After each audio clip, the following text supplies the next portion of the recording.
하나님의 말씀은 고린도 후서 9장 5절에서 8절 말씀입니다. 고린도 후서 9장 5절에서 8절입니다. 제가 읽도록 하겠습니다. 그러므로 나는 그 형제들에게 권하여 그들이 너희에게 먼저 가서 너희가 전에 알려준 너희의 연보를 미리 준비하도록 하는 것이 필요하다고 생각하였노라. 이렇게 준비하는 것이 연보 같고 억지로 한 것 같지 아니하니라. 그러나 내가 이것을 말하노니 적게 심는 자는 적게 거두고 넉넉하게 심는 자는 넉넉하게 거둔다는 것이라. 각 사람은 미리 마음속에 정한 대로 할 것이요 인색함이나 억지로는 하지 말아야 하리니 이는 하나님께서는 기쁨으로 드리는 자를 사랑하심이니라. 하나님께서는 너희에게 모든 은혜를 넘치게 하실 수 있나니 모든 것을 언제나 너희가 필요한 대로 가질 수 있게 하심으로 모든 선한 일에 넘치게 하시려는 것이라. 오늘 말씀의 제목은 그리스도인의 연보입니다. 연보. 그리스도인의 연보는 마음으로부터 나와야 합니다. 성경의 대주제는 왕국입니다. 하지만 그 왕국을 형성하는 크고 작은 소주제들이 많이 있습니다. 그 중에는 연보에 대한 내용도 이렇게 나와 있습니다. 사실 마지막 시대의 교회들이 이 연보에 대해서 잘못 가르치기 때문에 성경적인 연보에 대해서 설교하는 것이 무척이나 부담되고 조심스럽습니다. 우리 교회가 만약에 재정적으로 아주 어려운데 이런 연보에 대한 설교를 하면 헌금 많이 내라는 거구나 이렇게 이해할 수도 있어요. 근데 우리가 요즘은 뭐 조금 넉넉한 부분이기 때문에 제가 이런 설교를 해도 그렇게 부담은 안 돼요. 그럼에도 그리스도인들의 정상적인 신앙생활을 위해서는 이 연보에 대한 설교도 해야만 합니다. 연보라는 이 일반적인 단어는 영어로는 트레저리라는 이 단어인데요. 이 단어가 원래 의미하는 것은 성에 있는 금고, 보물 이런 의미가 있어요. 구약에서는 이 단어가 13번이 쭉 나옵니다. 신약에서는 5번 나오는데요. 구약에서는 대부분 보고, 보물창고라는 단어로 이렇게 사용이 되고 있고 신약에서는 금고 또는 연보라는 단어로 번역이 되어 사용되고 있습니다. 그리고 이제 오늘 본문에 고린도 후서 9장에 사용된 단어, 연보라는 단어는 번티라는 이런 단어가 사용되는데요. 너그러움, 풍요함, 포상금 이란 뜻이 있어요. 성경에서는 이 두 구절에서 3번이 사용됩니다. 구약 성경 열왕기상 10장 13절에 솔로몬 왕이 시바 여왕에게 준 왕의 하사품, 이 하사품이라는 단어가 이 번티라는 이 단어가 사용되고 있어요. 그리고 오늘 본문 고린도후서 9장 5절에 이렇게 연보라는 단어로 사용이 되고 있습니다. 저는 오늘 본문에서 연보라는 5절의 단어와 7절에서 이는 하나님께서는 기쁨으로 드리는 자를 사랑하심이니라. 이 드린다라는 이 부분과 드린다라는 것과 동의어로 사용할 것입니다. 그러니까 연보와 드림은 같은 의미로 사용되었다라는 것을 제가 미리 말씀을 드립니다. 요즘은 연보라는 단어보다는 헌금이라는 단어를 많이 사용합니다. 저도 뭐 익숙한 단어가 헌금이기 때문에 헌금 하지만 성경에는 우리가 일반적으로 사용하는 헌금이라는 단어는 없습니다. 연보가 성경적인 단어입니다. 그러니까 뭐 무의식적으로 그냥 헌금이라고 사용할 수는 있겠습니다만 우리가 이제 주로 사용해야 될 단어가 연보라는 단어입니다. 저희 어른들 같은 경우 신앙생활 할 때 대부분 연보 했어요. 근데 어느 순간 이게 헌금으로 그냥 바뀌어가지고 헌금은 뭐예요? 이게 소위 돈을 드린다라는 거죠. 그러니까 돈에만 너무 초점이 돼 있는 게 헌금이고요. 연보라는 것은 돈만이 아니에요. 돈만이 아니라 다른 것을 다 포함하는 겁니다. 연보라는 단어의 뜻은 자기의 재물을 내어드림. 그 일반 종교 사전에서는 주일이나 축일에 하나님에게 돈을 바침 또는 그 돈이라고 되어 있습니다. 그러나 우리는 일반적인 사전을 신뢰하는 것보다 성경이 무엇이라고 말씀하시느냐가 더 중요합니다. 그렇기 때문에 우리는 성경이 연보에 대해서 무엇이라고 말씀하시느냐에 집중해야 합니다. 그러니까 연보라고 했을 때 주로 돈이 들여지는 건 맞아요. 그러나 돈만 들여진 건 아닙니다. 그리스도인이 하나님께 드리는 것은 어떤 보상을 바라는 마음에서가 아닙니다. 하나님께로부터 받은 은혜에 대한 감사가 동기가 되어야 하고 주님에 대한 사랑과 성도들에 대한 사랑이 원인이 되어야 합니다. 내가 하나님께 이만큼 바치면 하나님께서 나에게 이만큼 주시겠지라는 것은 사업이죠. 투자예요. 투자. 그건 헌금이 아니에요. 그건 연보가 아니에요. 그러나 하나님 너무 감사합니다. 나에게 이런 복을 주시고 내가 이런 것들을 누리게 하심 너무 감사합니다. 그래서 드리는 거죠. 요즘에 뭐라 그러죠? 아이돌 스타들한테 저기 청소년들이나 아니면 뭐 어른들이 되었던 그걸 뭐 덕질이라고 하던가? 맞나요? 그냥 그 아이돌 자기가 좋아하는 스타들한테 어마어마한 것들을 주더라고요. 우리가 상상하지 못하는 것들을 막 이렇게 주더라고요. 왜죠? 자기가 좋아하니까. 그 스타들이 뭐 달라고 한 게 아니라 그냥 좋아하니까 막 갖다 바치더라고요. 우리가 예수 그리스도의 사랑을 아는 만큼 그 사랑이 나에게 풍성한 만큼 아니 그 이상으로도 드릴 수 있는 것. 이게 연보입니다. 내가 이만큼 드렸으니까 이만큼 주시겠지가 아니에요. 연보에 대한 이러한 가이드라인은 모든 성장한 그리스도인들에게 매우 익숙한 것임에 분명합니다. 비록 우리가 가르치고 배운 대로 완벽하게 실천하지는 못할지라도 이것이 성경적인 지침입니다. 하나님의 사랑과 은혜에 감사하는 그것에 대한 우리가 하나님께 드림이죠. 성경은 그리스도인의 연보에 대해서 상급이 있다고 말씀합니다. 이거 어떻게 보면 조금 낯설 수도 있습니다만 성경은 분명히 연보에 대해서 매우 좋은 일로 말씀합니다. 그리스도인들이 어떤 대가를 바라고 드려서는 안 된다는 것이지 연보에 대한 아무런 상급이 없다는 뜻은 아닙니다. 대가를 바라고 연보하는 것은 잘못된 것이지만 연보를 했더니 하나님께서 그에 알맞는 것을 주신다라는 것은 잘못된 게 아니에요. 그걸 바라는 것은 우리가 주의해야 되지만 그것을 기쁨으로 감사함으로 드렸더니 하나님께서 그에 상응한 어떤 것들을 주신다. 상급을 주신다. 그건 성경적인 것입니다. 연보에 대한 기본적인 동기가 상급이 되어서는 안 되지만 그럼에도 연보에 대해 충실한 그리스도인들에게 주는 그런 보상이 준비되어 있다는 것은 분명합니다.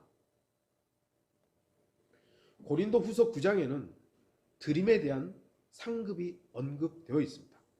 고린도 후서 8장뿐만 아니라 9장에서도 이 연보에 대한 원칙이 강조되어 있는데요. 고린도 교회는 궁핍했던 예루살렘 교회를 위해서 연보하도록 요청을 받습니다. 후원을 해라. 좀 도와달라. 이런 것들이 고린도전서 16장 1절에서 4절에 이렇게 쭉 나와 있습니다.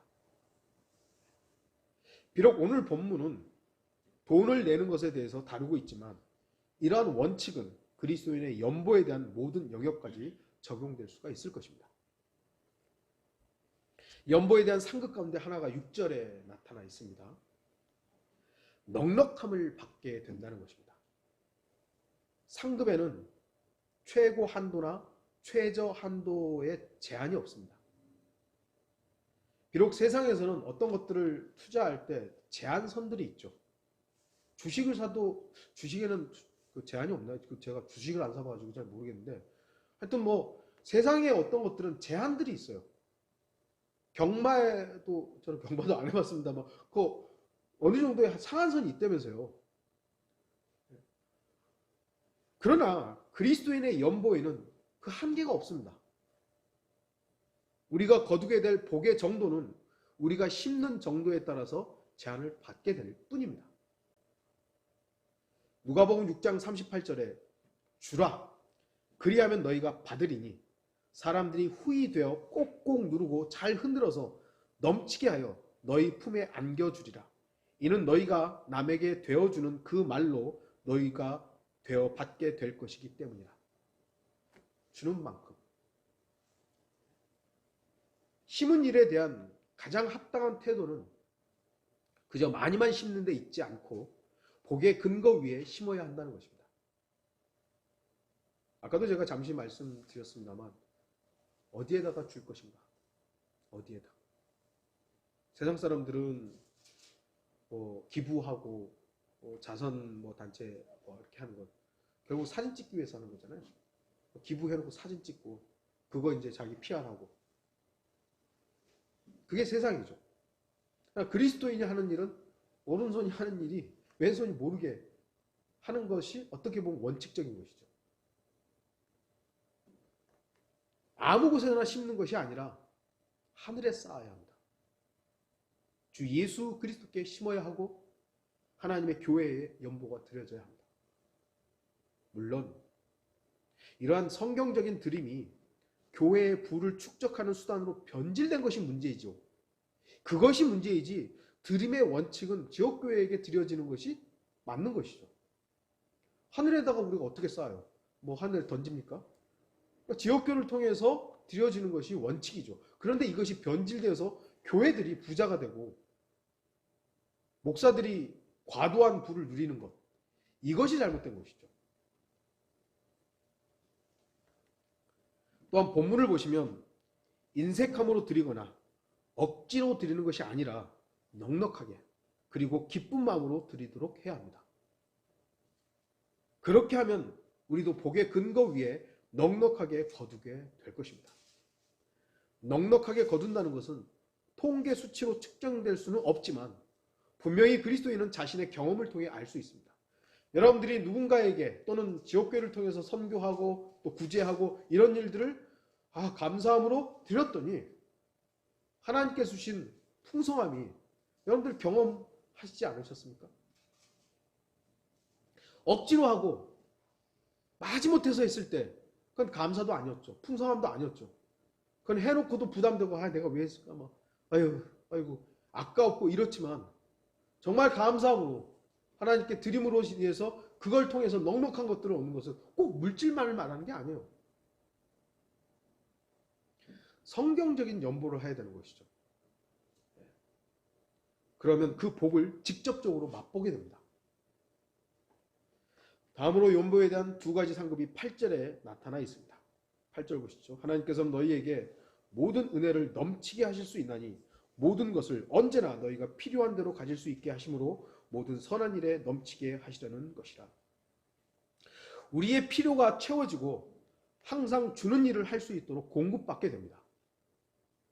하나님께서는 우리가 베풀 수 있도록 필요를 채우시고 우리 개인적인 필요를 충분히 공급하실 수 있는 분이십니다. 주목하십시오. 성경은 여기 잘 읽어보셔야 돼요. 하나님께서는 너희에게 모든 은혜를 넘치게 하실 수 있나니 모든 것을 언제나 너희가 필요한 대로 가질 수 있게 하심으로 모든 선한 일에 넘치게 하시려는 것이라. 이게 얼마나 좋은 말씀이에요. 너희가 필요한 대로 가질 수 있게 언제나. 근데 방점들이 하나님이 방점을 찍은 것과 자기가 찍은 게 달라요. 하나님께서는 필요한 대로입니다. 내가 원하는 대로가 아니에요. 원하는 대로가 아니에요. 근데 사람들은 그 필요한 대로가 내가 원하는 필요라고 생각하는 거죠. 특히 은사주의자들은 이런 구절을 근거로 기도만 하라고, 하나님 달라고만 하라고, 그럼 하나님께서 퍼주신다고. 보라고, 이 구절에서 하나님께서 주신다고. 이 구절이 있잖아요, 지금. 하지만 필요한 대로와 원하는 대로는 전혀 다른 겁니다. 하나님께서는 우리가 나 자신에 대해서 아는 것보다 나를 더 잘 아시기 때문에 우리의 이기적인 필요들을 주시겠다고 약속하신 것이 아닙니다. 우리의 필요가 무엇인지 하나님은 다 아시죠. 그 필요를 주신다는 거예요. 내가 원하는 필요가 아니라 하나님이 나에 대해서 아시는 그 필요를 주시겠다는 거죠. 우리가 원하는 것들이 반드시 필요한 것이 아닐 경우가 허다하죠. 내가 원하는 것이요, 나에게 반드시 필요하지 않은 것들이 허다해요, 사실은. 저도 내가 갖고 싶어가지고 하는데 사실 불필요한 것들도 있거든요. 그러니까 우리 자매도 맨날 그만하라고 그러는데 이게 욕심이 이게 끝이 없어요.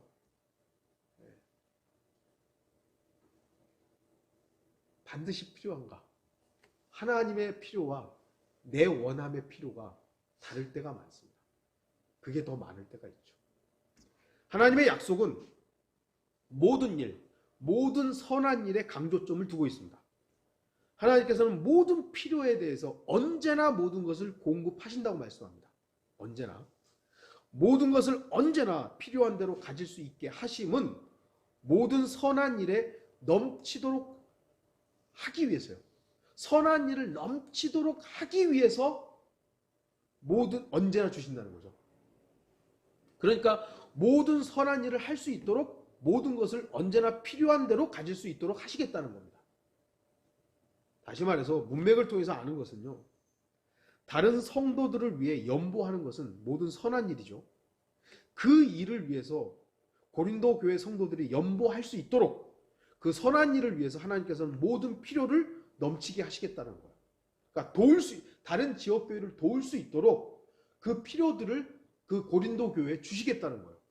그러면 그 성도들은 그 주신 것에 대해서 도울 수가 있는 거죠. 아무것도 없는데 어떻게 도와요?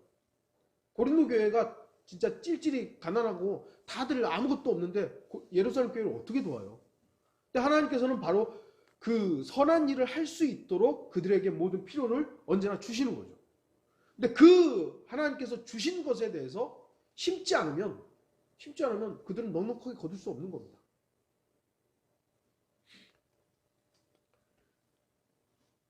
그래서 8절은 고린도 성도들이 자신들이 원하는 대로 구하기만 하면 넘치게 주시겠다고 말씀하시는 것이 아닙니다.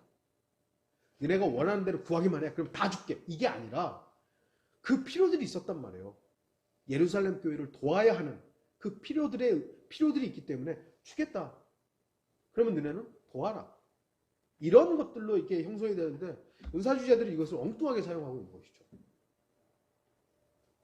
자기 욕심과 이기적인 기대를 위해 구한 것들을 은혜라는 명목으로 퍼주겠다는 내용이 전혀 아닙니다. 10절과 11절은 또한 성도들을 돕는 일에 대한 끊임없는 공급에 대한 약속을 강조하고 있습니다. 이제 씨 뿌리는 자에게 씨앗을 공급하시는 분이 너희의 양식으로 빵을 공급하시며 또한 너희가 뿌린 씨를 번성케 하시고 너희의 의의 열매를 증가시키시리라.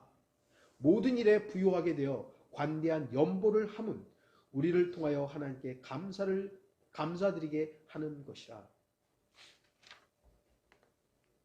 그리스도인이 다른 성도들을 돕기 원하면 심는 일을 위한 풍성한 씨를 공급받게 될 것입니다.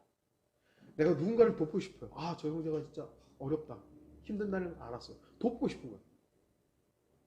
그럼 어떻게 해요? 하나님이 안 주시면 못 도와요. 나도 질질 굶고 있고 나도 내일 일을 알지 못하는 상황인데 어떻게 도울 수 있겠어요? 근데 하나님께서 우리에게 그런 돕고자 하는 누군가를 이렇게 사랑하는 마음이 생겼을 때 하나님께서 그에 알맞는 것들을 주신다는 거예요. 심을 수 있는 뿌리는 자에게 주시는 씨가 있다는 겁니다. 그렇게 하기 위해서 하나님은 우리를 부요하게 하시는 겁니다. 우리의 그리스도인이 부자가 되는 것 자체가 잘못된 건 아니죠. 문제는 부자가 되려고 하는 그 어떤 의도와 돈을 사랑하는 마음이 잘못된 것이지, 우리가 여러분들이 땀 흘리고 열심히 일을 해서 돈이 많이 벌리고 그거 자체가 잘못된 건 아니에요. 그러나 이 마지막 시대에 그리스도인 신실하게 사는데 부자가 될 수 있는가에 대한 의문은 있어요. 세상과 타협하지 않고 세상의 어떤 것들에 내가 이렇게 노출되지 않고서 그리스도인이 신실하게 사는데 부자가 되는 것은 좀 많이 힘든 것 같아요. 그래서 우리 그리스도인들이 부자를 추구하는 것에 대해서는 좀 주의를 해야 되는 것이죠. 우리가 지금 현재에 그럼에도 다시 말씀드리지만 여러분들이 열심히 일을 해서 부유하게 됐다. 그것 자체가 비난의 대상은 아닙니다. 좀 구분하셔야 되는 것입니다. 그리스도인의 돕는 일은 결코 마르지 않는 샘물과 같습니다. 여러분들이 감사함으로 사랑의 근거로 누군가를 돕는다면, 연보한다면 하나님께서 그곳에 풍성함들을 허락하시는 것입니다. 그러나 돕는 일에 대해서 인색해지고 억지로 하게 되면 하나님께서는 자신의 약속을 지킬 수 없게 됩니다. 왜냐하면 하나님께서는 기쁨으로 드린 자를 사랑하시기 때문입니다. 우리 지체들 가운데도 먼 곳에서 올 때마다 뭔가를 가져오시는 분들이 있죠. 그 가져온 거 어려운 거 뻔히 아는데도 자꾸 뭐 사 보내요. 이게 참 너무 감사하고 그 상황들을 모르지 않는데 근데 그 기쁨으로 드리는 것에 대해서 저 역시도 감사하고 그 드리는 분도 감사하고 이게 좀 이따 보겠습니다만 그것이 상급입니다. 하나님께 감사할 수 있다는 것은 우리의 놀라운 상급이에요.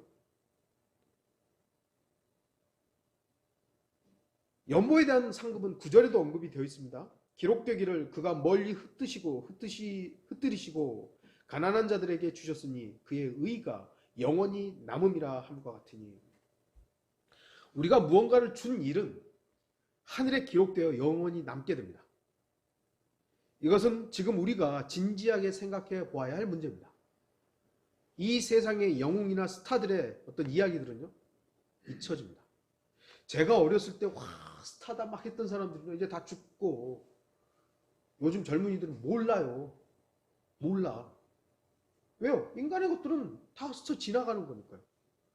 그나마 뭐 조금씩 알려졌던 것들은 계속 언론에서 이렇게 뭐 다시 이렇게 비춰주니까 그나마 조금 알려지는 것이지 대부분은 사라지는 것입니다. 하지만 그리스도인의 행함들, 특히 자신의 연보를 기꺼이 드린 그리스도인에 대한 기록은 잊혀지지 않을 것입니다. 9절은 지금 시편 112편 9절을 인용하고 있습니다. 그가 재물을 흩어서 가난한 사람들에게 주었으니 그의 의가 영원히 지속되며 그의 뿔은 명예로 높여지리라. 이것을 인용하면서 그의 의가 영원히 남음이라 이렇게 기록하고 있죠. 여기서 말하는 그의 의가 무엇이겠습니까? 구원에 대한 의가 아니죠. 신실한 성도들의 의로운 행위를 말하는 거예요. 여기서 말하는 그럼 의로운 행위는 뭐예요? 연보예요. 지역교회를 돕기 위한 연보예요. 이러한 의로운 행위들은 영원히 남게 될 것입니다. 왜냐하면 그러한 행위들은 영원한 나라에서 밝히 드러나게 되고 또한 널리 칭송될 것이기 때문입니다. 그리스도인들이 들인 시간과 노력과 또한 드러나지 않게 행한 선행들이 지금은 알려지지 않고 그에 대한 충분한 보상을 받지 못할 수 있습니다. 여러분들이 예수 그리스도 때문에 손해봤던 부분들 뭐 많잖아요. 많을 거예요. 직장을 하나 구하고 또 뭐 예를 들어서 사랑하는 사람이 생겼는데 이 사람이 그리스도인이 아니에요. 복음을 전했는데 거절해요. 그 사랑을 계속 유지해야 되는 것인가? 난 너 예수 그리스도 물론 이제 결혼해서 나중에 구원받을 어떤 뭐랄까요 기회도 있기 때문에 꼭 결혼을 안 해야 된다 이런 건 아니지만 어쨌든 그것 때문에 나는 이제 주님을 더 선택하겠다. 혹여 이런 부분이 있었거나 아니면 직장을 들어가는데 돈은 많이 주는데 예배 드릴 수 없다. 나 그거 안 하겠다고. 혹여 이런 선택이 있었든 뭐 주님 때문에 예수 그리스도 때문에 우리가 손해봤던 부분들 여기서 드러나지 않을 거 아니에요. 누가 알아주나요 뭐? 하지만 영원한 나라에서는 넉넉하게 그리고 드러나게 보상받게 될 것입니다.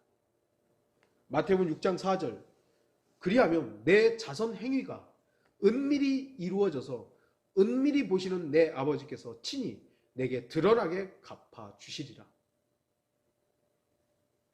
그러므로 우리의 눈은 하늘의 풍성한 상급을 볼 수 있어야 됩니다. 우리의 목적은 상급은 아니에요. 저와 여러분의 신앙생활의 목적은 예수 그리스도시지 상급은 아니에요. 그러나 우리가 예수 그리스도를 향해서 나아갔더니 주님께서 주시는 상급이 있다는 것은 감사죠. 감사해요.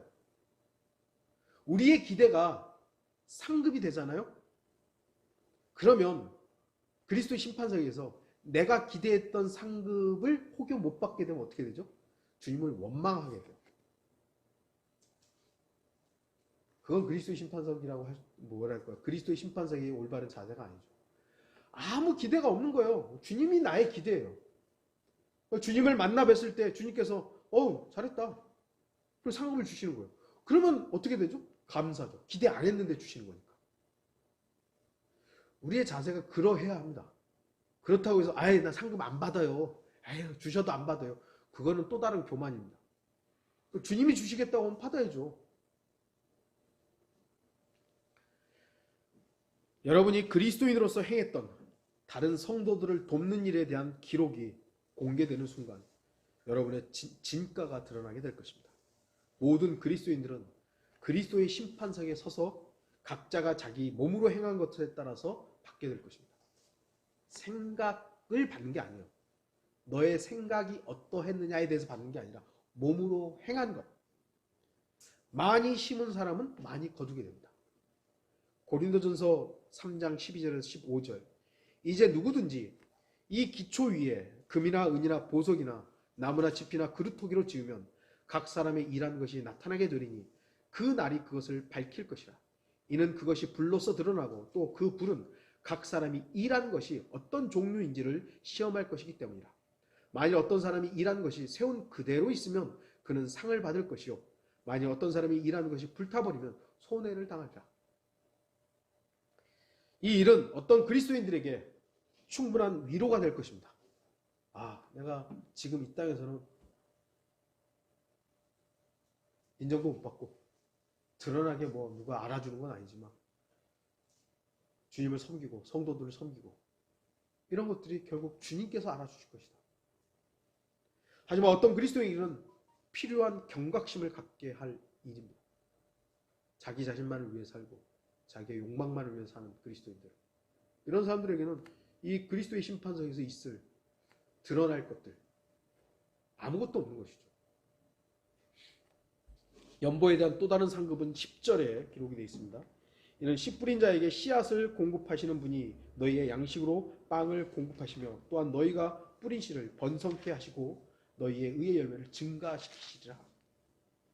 우리가 거두게 될 수확은 증가라는 자연 법칙에 따라서 받게 될 것입니다. 증가의 법칙은 무엇을 심든지 심은 대로 거두리라는 원칙을 넘어서는 것이죠. 하나님의 원칙은 심는 대로 거두는 거예요. 그런데 이 연보에 대한 부분들, 이 부분들은 증가라는 것이에요. 증가. 하나를 심었는데 열을 거둘 수 있고, 원래 하나님의 법칙은 하나를 심으면 하나를 거두는 거예요. 그런데 하나를 심었는데 열을 거두거나 100을 거둘 수 있는 것이 증가죠. 하나님께서는 이러한 자연 법칙을 정하신 것은 우리가 심은 것 이상으로 거둘 수 있도록 하기 위함입니다. 이처럼 놀라운 원칙은 자연 세계뿐만 아니라 영적인 세계에서도 놀라운 일입니다. 진실한 것입니다. 자신이 심은 것만큼만 거둘 것으로 생각했던 그리스도인들에게 이 얼마나 행복한 상급이 되겠습니까? 여러분들이 누군가를, 성도를 돕기 위해, 아니면 선교사, 아니면 누군가 복음 전파자를 위해서 그냥 액수로 10만 원을 했어요. 그리스도의 심판석에서 그 10만 원을 능가할 거 아니에요. 야, 네 10만 원 도왔지? 내가 너 10만 원 줄게. 거기서 10만 원이 무슨 가치가 있어요? 그리스도 심판석에서 도대체 10만 원의 가치가 뭐가 있어요? 근데 주님께서 주시는 것은 그 10만 원에 능가하는 가치가 있는 것이죠. 한 알의 밀알이 떨어지면 한 바구니 풍성한 알곡을 거두게 되죠. 그게 증거의 법칙입니다. 복음 전파를 위해 여러분의 제한된 능력을 여러분이 속해 있는 곳에서 뿌리게 될 때 수많은 사람들이 사실 복을 받을 수 있습니다. 물론 이 마지막 시대에 복음을 들을 귀와 마음의 자세들이 점점 더 약해지고 있는 상황입니다. 그러나 혹여 우리가 전했던, 여러분이 전했던 그 복음 때문에 한 사람이 구원받는다면 그 구원받은 사람으로 인해서 그 가정도 구원받을 수 있는 가능성과, 하나를 심었는데 10이 될 수도 있고 100이 될 수도 있는 이런 원칙들, 그들의 온 삶이 하나님을 향해 돌이키는 변화를 일으킬 수도 있는 것입니다. 여러분이 어렵게 수고해서 번 돈을 복음 전파나 선교를 위해 뿌린다면 살아있는 하나님의 말씀이 전파되고 들려지게 되어서 많은 혼들이 구원받을 수도 있을 것입니다. 우리의 제한된 드림이 작은 물결로 시작되지만 뿌려졌을 때 그 열매들은 증가하게 될 것입니다. 증가의 법칙의 주인이신 주님께서는 우리의 가진 지극히 작은 한 알의 씨를 통해서 놀라운 일을 행하실 수 있습니다. 그러나 이 증가의 법칙은 우리의 씨가 땅에 떨어지지 않는 한 결코 역사하지 않는다는 것입니다. 여러분이 혹여 움켜쥐고 있는 돈이, 그것은 여러분 자신을 위해서 쓰여질 수는 있겠지만 그것이 들여짐으로 인해서 거둘 수 있는 넉넉함들, 증가하는 것들, 이건 거둘 수 없는 것이죠. 연보에 대한 또 다른 상급이 11절에서 13절에 나와 있습니다. 모든 일에 부유하게 되어 관대한 연보를 함은 우리를 통하여 하나님께 감사드리게 하는 것이라. 이는 이 봉사의 직무가 성도들의 부족한 것을 충족시켜 줄 뿐만 아니라 하나님께 드리는 많은 감사로 인하여 넘쳐나기 때문이라. 이 직무의 증거를 통하여 그들은 너희가 고백한 그리스도의 복음의 순종함과 또 그들과 모든 사람에 대한 관대한 나눔으로 인하여 하나님께 영광을 돌리며, 우리의 이 나눔, 연보를 통해서 하나님께 영광을 돌리도록 위탁을 받은 것입니다. 이 몇 구절 속에서 우리는 고린도 성도들이 예루살렘 교회를 위해 한 연보의 결과가 단순히 그들의 필요를 공급하는 일 이외에 그 이상의 일을 했음을 보게 됩니다. 감사가 하늘이신 하나님께 드려졌다는 것이죠. 이러한 감사를 통해 하나님께 영광이 돌려지게 되었다는 것입니다. 예루살렘 교회 성도들에게 고린도 교회 성도들이 연보를 했어요. 후원을 했어요. 도왔어요. 그랬더니 그들이 필요들이 채워진 거 아니에요. 가난하고 헐벗고 있는 성도들에게 후원금이 와가지고 그걸 통해서 조금의 여유를 갖게 됐어요. 그럼 그들이 가만히 있었나요? 감사하죠. 하나님께. 하나님 감사합니다. 저 성도들의 손길을 통해서 우리에게 이 필요들을 공급해 주셔서 감사합니다. 하나님께 영광이 돌려지는 것이요. 하나님께.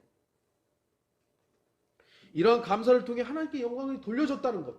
이것이 우리가 받을 수 있는 또 다른 상급인 것입니다. 이러한 감사를 통해 하나님께 영광이 돌려지게 됐다는 것. 바로 여기에 그리스도인의 연보와 세상 구제기관의 뚜렷한 차이점이 있는 것입니다. 우리 그리스도인들도 제가 말씀드리지만 가치 있는 일을 위해 종사하고 있는 세상의 구제기관에 기부할 수도 있을 것입니다. 그거 자체를 우리가 비난하거나 세상 구제기관에 하지 말라고 이렇게 단호하게 선을 긋는 건 아닙니다. 여러분 개인이 판단해서 이번에 꼭 이 도움에 좀 손길이 필요할 것 같다고 할 수 있죠. 그러나 분명한 것은 그들은 결코 주 예수 그리스도의 이름으로 기부하지 않는다는 것입니다. 아까도 말씀드렸듯이 기독교 단체의 이름으로 시작을 해요. 그래서 그들의 목적이 어쩌면 이 기부를 통해서, 선행을 통해서 복음을 전할 수 있겠지라는 어떤 그런 기대로 시작했을지도 몰라요. 근데 지금 그 기관들은 정부의 후원을 받아야 되잖아요. 그런 기관들은. 그럼 정부의 간섭을 받는 한 종교적인 어떤 걸 못하는 거예요. 국제 기아협회가 됐든 무슨 되게 많더라고요. 그런 곳에서 후원자들의 후원이 올 때 종교적인 어떤 것을 할 수 없는 제한들이 걸리는 거예요. 그럼 그들은 예수 그리스도의 이름을 못해요.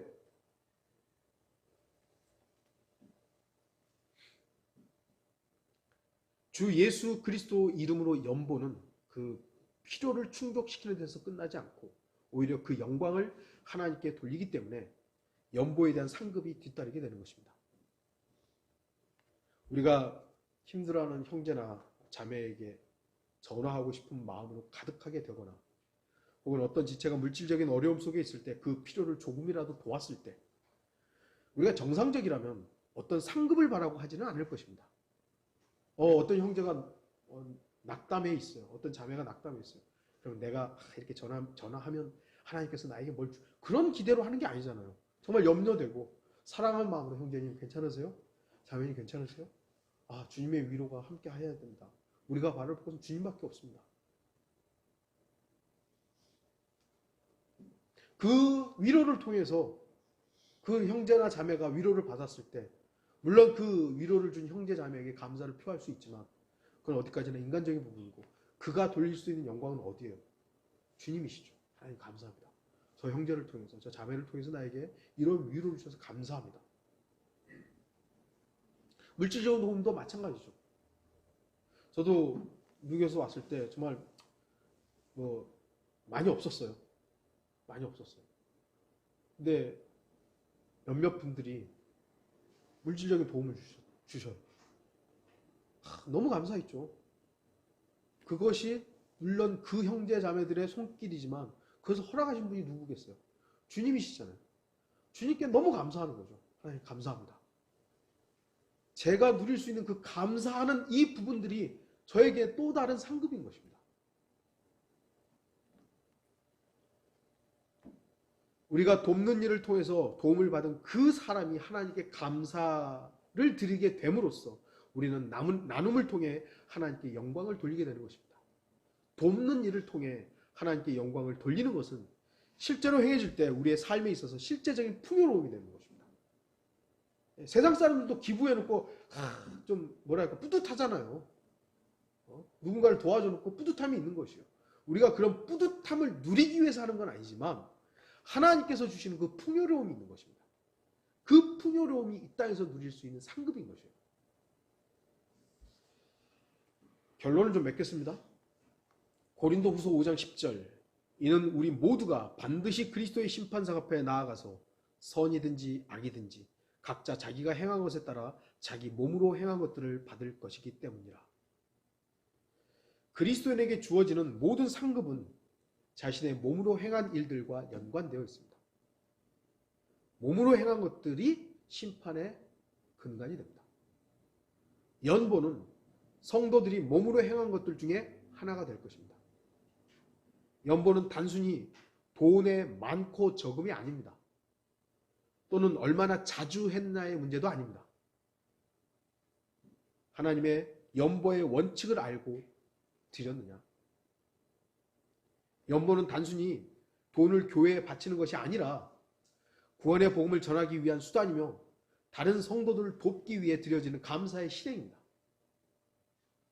그리고 그 도움은 이미 주 예수 그리스도로부터 온전한 도움을 받은 사람들이 행할 수 있는 의로운 실행이 되어야 합니다. 여러분들이 예수 그리스도로 인해서 받은 것에 대해서 넘치는 감사와 은혜에 대한 감격이 있을 때 자연스럽게 하는 것이요. 감사하지 않는데 어떻게 합니까? 억지로 하라고요? 그건 헌금이 아니죠. 연보가 아니죠. 돈 갖다가 바치는 거 투자죠. 그럼을 통해서 그 연보는 그리스도의 심판석에서 받는 상급의 근거가 될 것입니다. 15절의 마지막에 이제 그 부분이 나오죠. 이제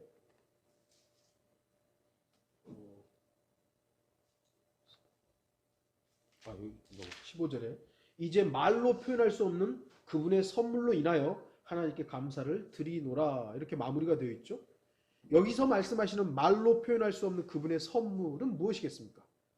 성도들의 베풀음은 자신이 받은 것에 근거해야 합니다. 여러분이 주 하나님께로부터 받은 선물, 말로 표현할 수 없는 그분의 선물, 곧 그리스도 예수 그리스도에 대한 감사가 먼저 있어야 합니다. 여러분들이 예수 그리스도에 대한 감사가 없는 생활을 하면 드릴 수 없어요. 연보도 결국은 기계적으로 할 수밖에 없는 것이죠. 그것이 아니라 여러분들과 개인적으로 주님과의 교제를 통해서 풍성한 그 감사를 누리고 너무너무 감사해요. 나를 구원하셨다. 제가 지난주에 한번 좀 설교를 좀 준비하다가 좀 바꿨는데 왜 나에겐 기적이 안 일어나는 걸까? 베드로도 막 감옥에서 막 풀려나고 어떤 경우는 죽은 사람도 살아나고 그러잖아요. 꼭 기적 같은 일들이 일어나요. 왜 나한테는 안 일어나는 거야? 근데요, 내가 구원받은 게 기적이더라고요. 내가 구원받은 게 기적이더라고요. 가장 놀라운 기적이 나에게 일어났는데 그걸 잊고 사는 거예요. 그런 놀라운 기적을 생각할 때 하나님의 그 은혜와 그 사랑은 정말 놀라운 거거든요. 그것이 여러분에게 감격이 되고 감동이 되면 그 감사하는 마음의 근거 위에 연보하는 거예요. 그리고 그 연보를 하려 할 때 하나님께서는 그 필요들을 채워주신다는 거예요. 그 감사의 근거 위에서 다른 성도들을 도울 때 그 연보는 의미가 있고 하늘에 남을 것입니다. 올바른 연보를 통해 주님으로부터 상급을 받는 그런 성도들이 되기를 바라는 것입니다. 다 같이 기도하시겠습니다.